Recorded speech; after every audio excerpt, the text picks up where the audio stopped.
Hello, excuse me? Hello.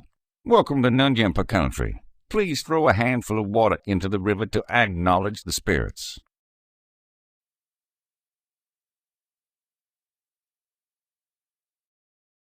Thank you for the welcome. I have come a long way to talk to people here about the traps.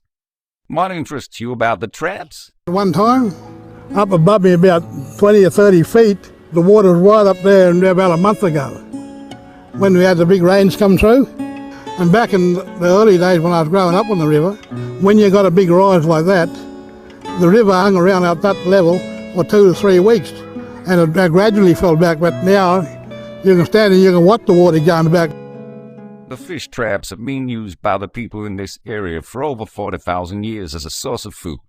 If you go and help the community, you can see how it is done. Please fix the 2 holes by adjusting the stones.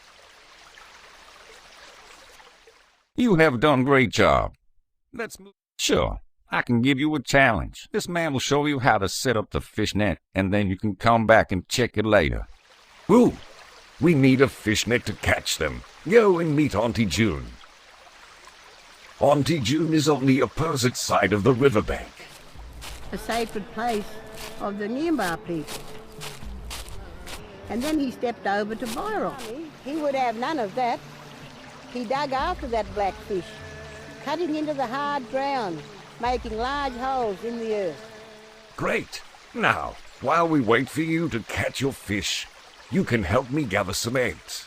Look, there are fish in the trap. Wow, that's amazing. Well done. You set up trap in a good place. Let us try something more challenging now. Follow me. Don't worry. This man will teach you how to use it. Watch me.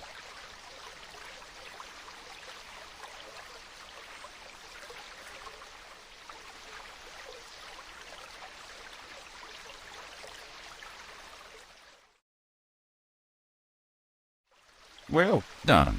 You are a quick learner. You must